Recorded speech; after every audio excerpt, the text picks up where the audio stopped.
There is a kind of woman who does not raise her voice when she is angry. She does not send the email at midnight.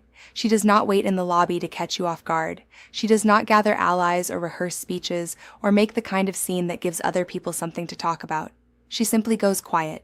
She goes quiet the way a river goes quiet before it changes course, not with drama, not with announcement, but with the slow, absolute certainty of water that has found a new direction and is already moving toward it.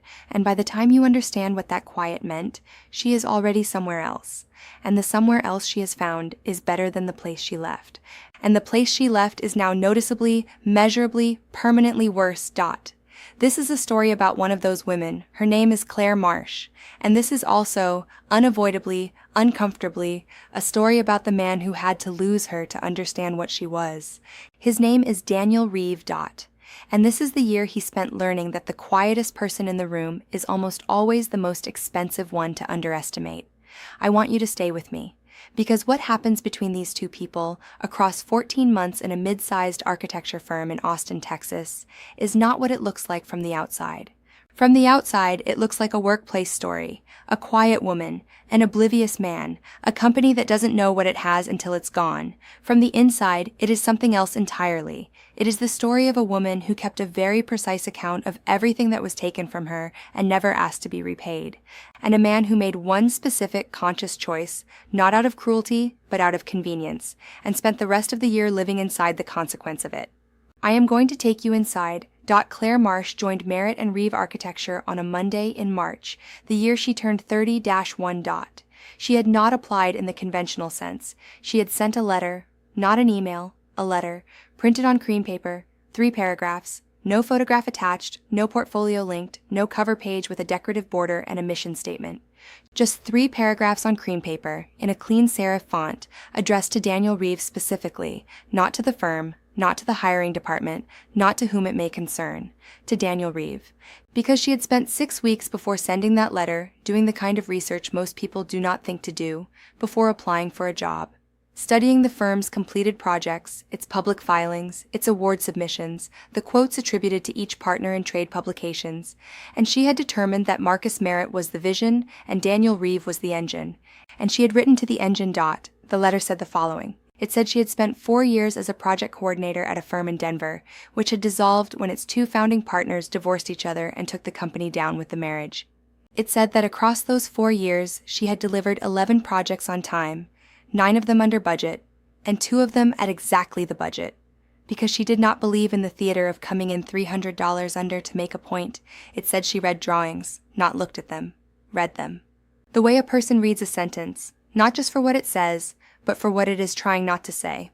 And it said she was available to begin the 2nd week of March, and that she would not be available indefinitely, because she had 2 other letters of the same kind going to 2 other firms, and she expected to hear from at least one before April. Daniel read it twice before he picked up the phone. He had been trying to fill the coordinator role for 4 months. He had interviewed 9 people, made 2 offers. One had fallen through, and one had, as he put it to Marcus, decided she was overqualified, which was his way of saying she had concluded he was underqualified to lead her. He read the letter a 3rd time. Then he called the number at the bottom and spoke to Claire Marsh for 11 minutes. He offered her the position before the call was over. She accepted. She said she would be there the 10th. She arrived the 9th. She arrived before anyone else in a blue coat, and she stood in the drafting room with her hands in her pockets and looked at the plans pinned to the east wall the way you look at something when you are deciding whether it is telling you the truth. Marcus found her there when he came in early that morning. He stood in the doorway for a full minute before he said anything, because he could not immediately tell whether she was a client or an employee. She was not the kind of person you assumed was there to serve you. He filed that observation away and said nothing about it to Daniel. He had learned over 30 years that the things worth noting are rarely the things worth announcing. She was not the fastest person in the office. She was consistently, reliably, the most accurate. She had built a project tracking system in a spreadsheet so precisely layered that when Marcus once leaned over her shoulder to look at it, he said it looked like the nervous system of something that hadn't been invented yet. She said, "It's just a calendar that knows what it doesn't know." He thought about that sentence for 3 days afterward and did not share it with anyone, because some sentences are too good to dilute. She did not take lunch with the team on Fridays. She ate at her desk, or she walked around the block once, or, on the days when a deadline was close, she did not eat at all. Nobody noticed this except Priya. Priya was the junior draftsperson, 24 years old, from Hyderabad by way of Houston, and she had been at the firm 8 months before Claire arrived. She was the kind of person who noticed things without making a performance of noticing them, which made her, in Claire's estimation, one of the most trustworthy people in the building. On the first day Priya noticed Claire skipping lunch, she left a granola bar on the corner of Claire's desk without comment. Claire left a handwritten thank you note on the corner of Priya's desk the following morning without explanation. This exchange repeated for 4 months before either of them said a single personal word to the other. They had conducted an entire friendship in objects before they had a conversation, which was, Claire thought, the most honest way to begin. What Claire did that first year, the visible, measurable, documentable what of it, was this dot. She caught a miscalculation in the load-bearing specifications for the Hendricks project. It was buried in the structural drawings on page 41 of a 60-page set, in a column of numbers that was not her primary responsibility to review. She found it because she was looking at something else, the window schedule, which had its own smaller problem, and her eye crossed the column and her brain, trained to read numbers the way a musician reads intervals, understood immediately that the figure was wrong. The error, uncorrected, would have cost the firm $60,000 and a lawsuit at the build stage. She put a small red dot beside it on the printout. She put the printout on Daniel's desk. She sent him one email. The red dot on the Hendricks drawings needs a conversation. I'm here until 6. No urgency flag, no exclamation point, no subject line with the word problem in it. One red dot and a time she would be available. Pause. He came to her desk at 5:15. He looked at the dot. He looked at her. He said, "How did you see this?" She said, "I was looking at something else." He fixed it. The project was saved. The client never knew. The following week, in the team meeting, Daniel said the firm had caught an error in the Hendricks documents and that the coordination team had done good work. He did not say her name. He did not look at her while he said it. She wrote something in her notebook. It was not a note about the meeting. It was a detail she had remembered for the Callaway proposal. She wrote it down so she would not lose it. Marcus noticed all of this. He noticed Daniel not saying her name. He noticed Claire writing in the notebook. He noticed that she had not reacted to being unnamed, not with a flinch, not with a shift in posture, not with the particular careful stillness of someone suppressing a reaction. She simply had no reaction to suppress, which told him something more precise than a reaction would have. The first real conversation they had, not professional, not operational, not about deliverables, happened in October. 7 months in.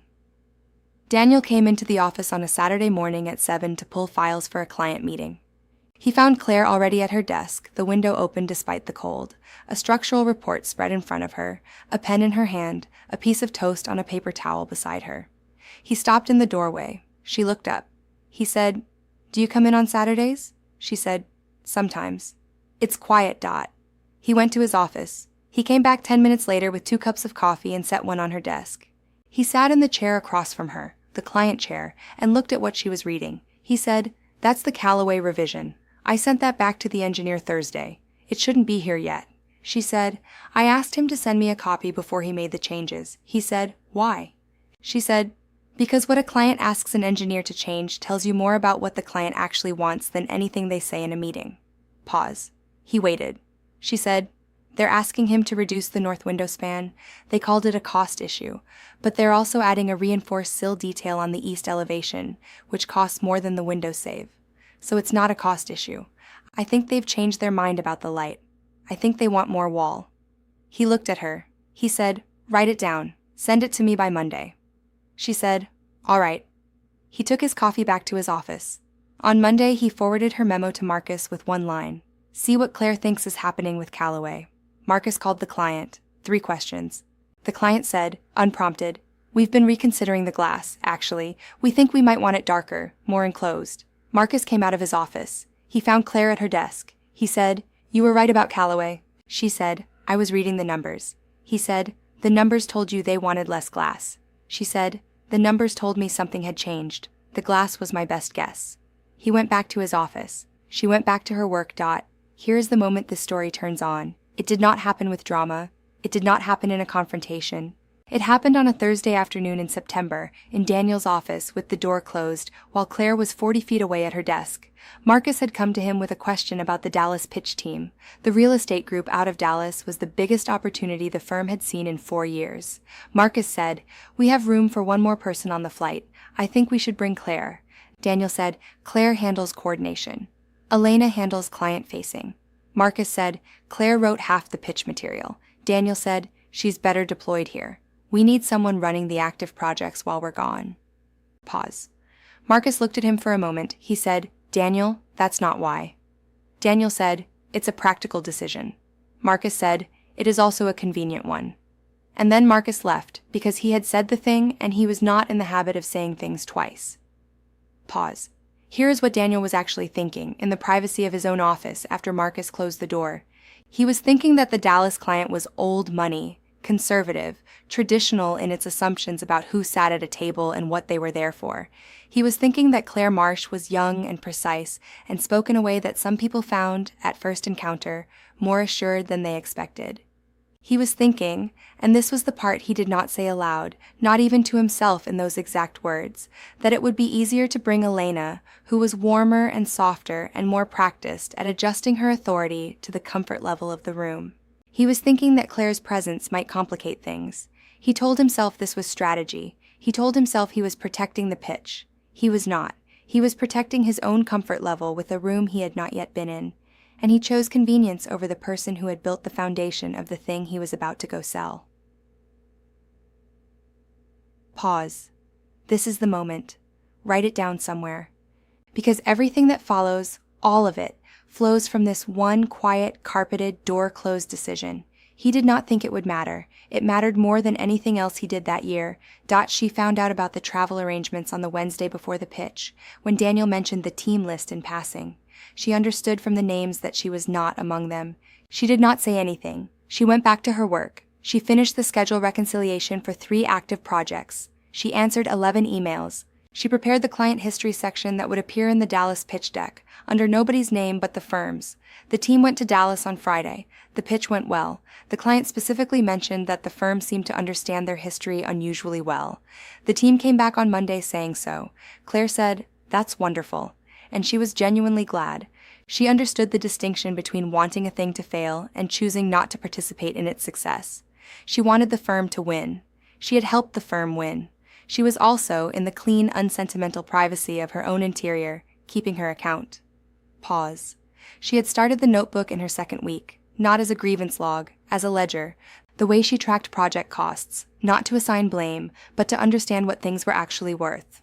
She documented the Hendricks catch, the Callaway memo, the Dallas material, the clients she had read correctly, the consultants she had managed, the problems she had solved before they became visible to anyone who might have credited her for solving them, numbers, dates, outcomes. She did not show it to anyone. She folded the corners of certain pages down. She was not building a case. She was building clarity. At the end of the first year, the firm promoted James Carr. James had been there 8 months. He was 33, confident, and possessed of the specific skill of arriving at meetings 2 minutes late with a coffee and a name for the problem already forming on his lips, so that he always appeared to be the man arriving with the solution rather than the man arriving after the solution had already been found, quietly, by someone else in the room. Claire had corrected 3 of his errors in the past 4 months. She had done this without mentioning it to anyone including James, because she was not the kind of person who corrected errors as a performance. She corrected them because they were errors, and because uncorrected errors cost real money, and because that was her job. Marcus told her about the promotion himself, which she appreciated. He said the decision had been difficult, that her contributions were valued, that the firm was committed to her long-term growth. She said, "I understand. Thank you for telling me." She went back to her desk. She opened her notebook. She wrote 4 words. Pause. She did not write them angrily. She wrote them the way she wrote everything, precisely, with the pen held at the same angle it always was, in the same deliberate hand. The 4 words were, "Find the right moment." She added beneath them, in pencil, "And do not waste it on a feeling." Then she sent James Carr a congratulatory message. 3 sentences. Warm. Specific enough to be genuine. He replied, "Thanks, Claire," with an exclamation point. She read it, closed the email, and went back to the Callaway Close Dash out. In December, Claire's closest friend from Denver, a structural engineer named Renata, who had since moved to New York, called on a Sunday afternoon. They talked for an hour. Easy talk. The kind that doesn't require any architecture. At the end, Renata said, "You sound different." Claire said, "Different how?" Renata said, "Not tired, sleepy, the other kind." Pause. Claire looked at the window. The light outside was the flat gray white of a Texas December afternoon, which is a different thing from a Denver December afternoon, which she still sometimes missed. She said, "I've been in a place so long that I've stopped being seen there." Renata said, "Are you going to do something about it?" Claire said, "Yes." Renata said, "When?" Claire said, "When I've finished what I started." She did not tell Renata about the notebook. She did not tell anyone about the notebook. What she had finished starting in those 4 words and that pencil edition was a very specific kind of patience, the kind that is not passive, the kind that is, underneath its surface, the most active thing a person can do. In January, Claire did 3 things. The first, she completed the Callaway Closeout, which came in 4% under budget. She wrote a 2-page summary of the process decisions that had produced the savings and sent it to Daniel and Marcus without comment. The second, she enrolled in a construction law course through the University Extension Program. She paid for it herself. She told no one. The third, she wrote to a former colleague in Denver, now at a large design-build firm in Chicago, not to ask for anything, but to say she had read about a recent project of his and found the approach interesting and wondered if he'd ever consider talking it through with an outside perspective. He wrote back within 2 hours. Pause. She had not been building an exit. She had been doing something more precise and more deliberate than that. She had been building the version of herself for whom an exit was possible. That is a different and considerably more powerful thing. Marcus Merritt was 61 years old and had spent 35 years watching people leave. He knew what it looked like before it happened. He knew the specific quality of stillness that preceded it, not the comfortable stillness of someone who was fine, but the pointed stillness of someone who had made a private decision and was now working backward from it. Claire had been still from the beginning. Her stillness in January was different.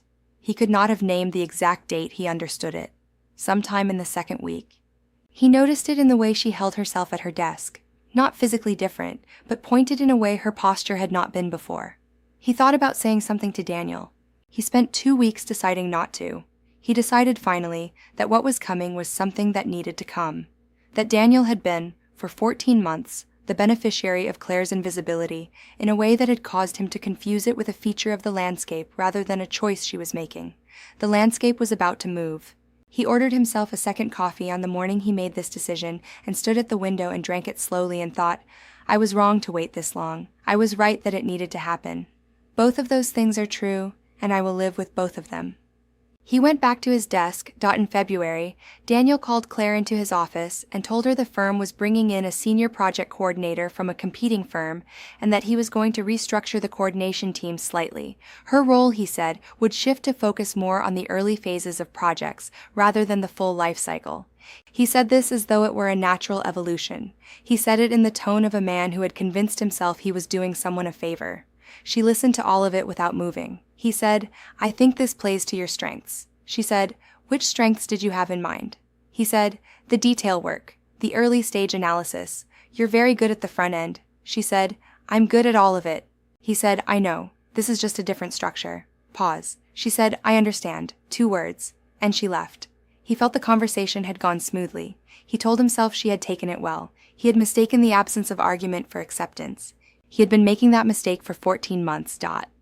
On the Wednesday of that same week, Priya came to Claire's desk at the end of the day and sat down. She said, "I've been offered something at another firm. More responsibility, a raise, a better title.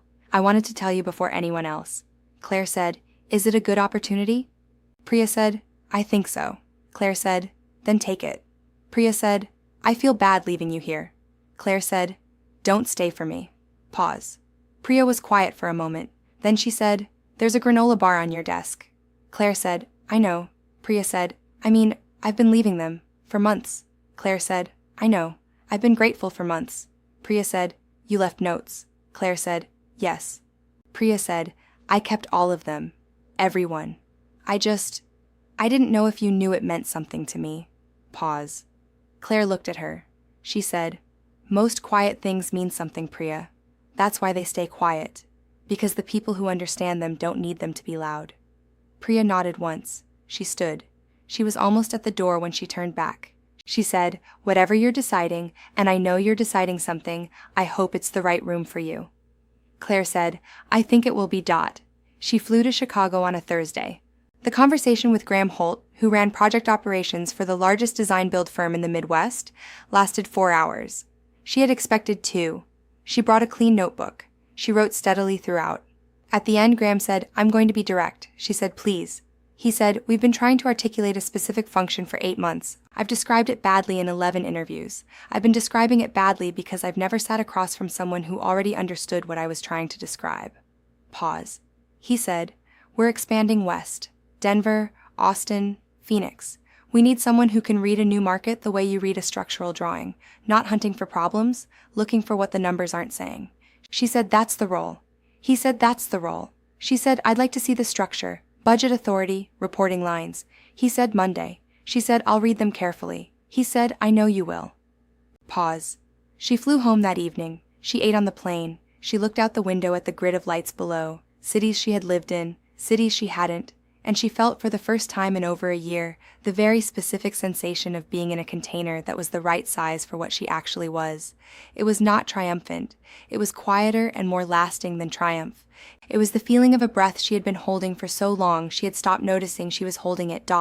She gave her notice on a Monday morning. She had written the letter on Sunday, read it twice, not for tone, but because once a thing is said, it has been said, and she wanted to be certain she meant every word. It was 3 paragraphs. Professional, courteous. It thanked the firm for 14 months. It gave 6 weeks' notice, 4 more than required, because there were 3 projects in active phases, and she was not a person who left a gap without trying to fill it first. She put it on Daniel's desk before he arrived. Pause. He read it at 8:10. He came out of his office and stood in the doorway and looked at her. The expression on his face was one she had not seen from him before. It was the expression of a man who has reached into a drawer he was absolutely certain contained something and found it empty. He said, "Claire." She said, "Yes." He said, "Can you come in?" She came in. She sat down. She folded her hands. He said, "I wasn't expecting this." She said, "I know." Pause. He said, "Was there something I could have done differently?" She considered the question seriously because she answered questions seriously. She said, "Yes." He said, "What?" She said, "You could have said my name, after Hendricks, in the meeting." He said nothing. She said, "You could have asked me to Dallas." Silence. She said, "And in February, you could have asked me what I thought my strengths were, instead of deciding." Pause. He said, "I didn't know you were unhappy." She said, "I wasn't unhappy. I was deciding. Those are different things." He said, "What does that mean?" She said, "It means my silence was not an answer. It was a process. And the process is finished." Pause. He was quiet for a long time. He said, "Where are you going?" She said, "Chicago, Western expansion, eventually Austin." He said, "You'll be competing with us." She said, "Yes, I will be very good at it." He said quietly, in a voice that had something unguarded in it he had not intended to show, "I know you will." She stood. She extended her hand. He took it. She went back to her desk. On the 4th Thursday of her notice period, Daniel stopped her in the hallway. He said, "Can I ask you something?" She said, "Yes." He said, "The notebook. You've had it since day 1. What's in it?" She said, "Projects, decisions, numbers." He said, "Is it everything?" She said, "Enough of it." Pause. He said, "I've been thinking about the Hendricks drawings, the red dot. You put 1 dot and waited." She said, "Yes." He said, "Why didn't you write a memo? Come into my office?" She said, "Because if the dot wasn't enough, the memo wouldn't have helped. I wanted to know which situation I was in." He said, "Which situation were you in?" She said, "At first, the good one. Later, the other one." He said nothing for a moment. He said, "When did it change?" She said, "September, the year before last." Pause. He understood. She watched him understand it. Watch the specific moment when a man connects a decision he made in a closed office to a consequence he is standing inside of 14 months later. It was not a comfortable thing to watch. She did not look away. She said, "Daniel." He said, "Yes." She said, "I'm not telling you this to make you feel bad. I'm telling you because you asked a real question and you deserve a real answer." He said, "I know." She said, "Good." She went back to her desk. He stood in the hallway alone for a while, longer than he intended. Marcus came to her desk at noon on her last Friday.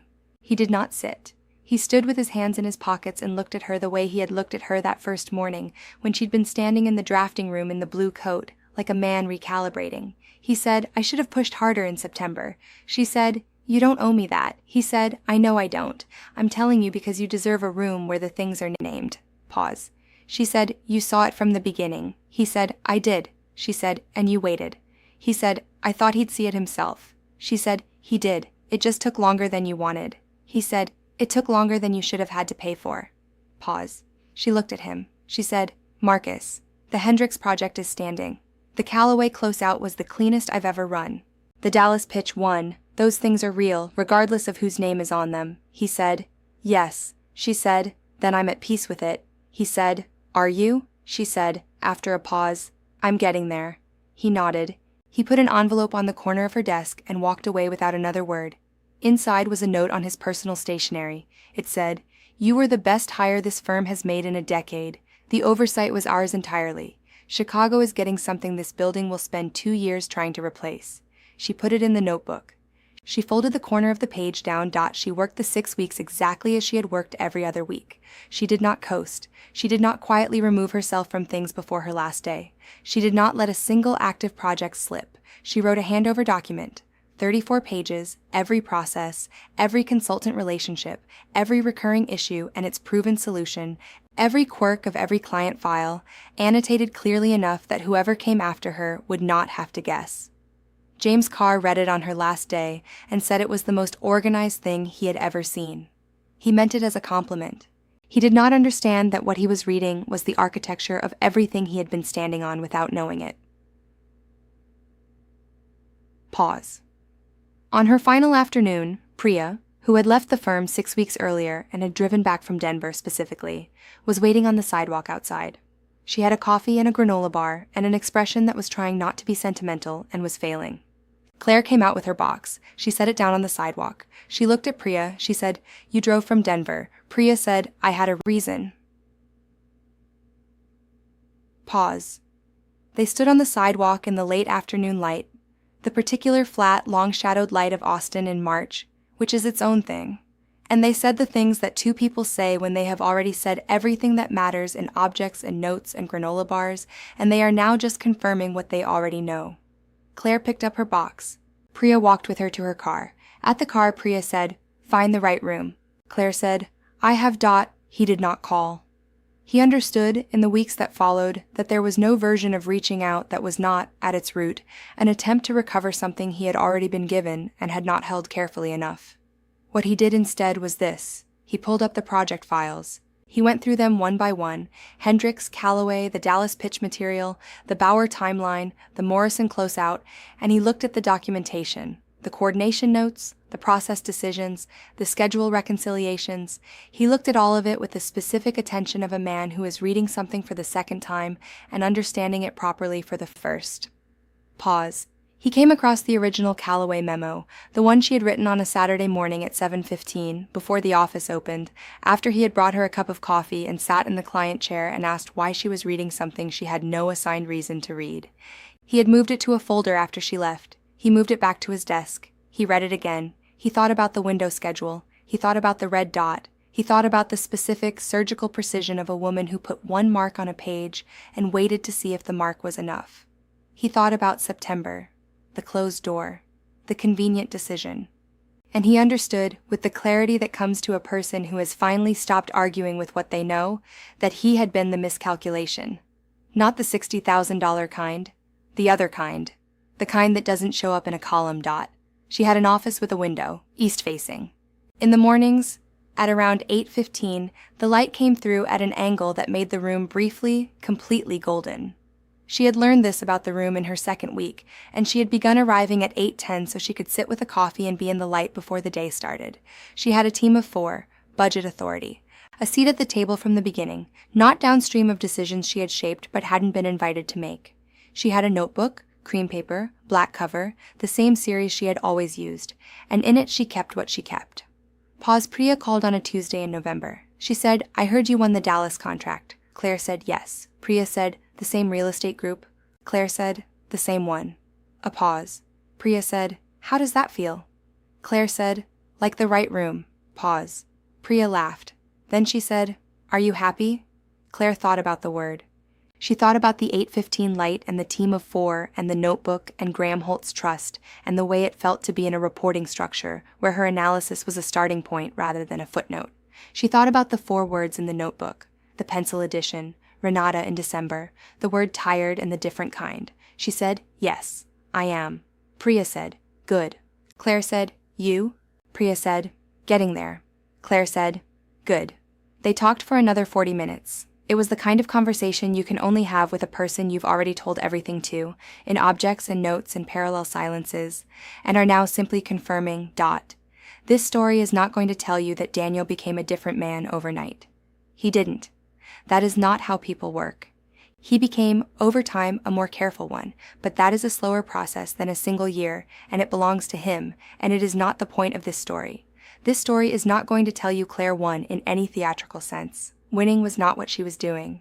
What she was doing, across 14 months, was keeping an account so precise and so patient that when the moment came to act on it, she did not need anger. She did not need an audience. She did not need the scene. She just needed the right room. Pause. There is a thing I want you to understand before you close this. The river metaphor from the beginning of this story, the one about the quiet before the change of course, I chose it deliberately, because rivers do not change course to punish the landscape they are leaving. They change course because they have found the direction they were always supposed to go. Claire Marsh was not trying to teach anyone a lesson. She was trying to find her direction. And she found it. Pause. And somewhere in Austin, at 8:15 on a Tuesday morning, the light came through an east-facing window in a building on the edge of downtown and turned a room briefly, completely golden. And a woman who had arrived 10 minutes early, the way she always arrived, because the first version of any moment is the clearest, sat with a coffee and a notebook and a team of 4 who trusted her, and she was in it. Pause. She was not wearing the blue coat. It was spring now, and warm.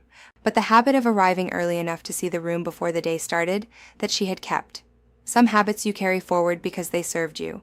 Some you carry forward because they are simply who you are. Pause. If you watch this to the end, if this story stayed with you, or if you recognize something in it, you already know why it matters. The like button is right below. It costs you nothing, and it tells the algorithm that this kind of story deserves to be found. And if you know someone who keeps their account quietly, who puts one mark on a page and waits, who has been mistaken for satisfied when they are actually deciding, share this with them. Because sometimes the most powerful thing you can do for the quiet kind is simply to see them. Subscribe if you want more. There's always more. Pause. See you in the next one.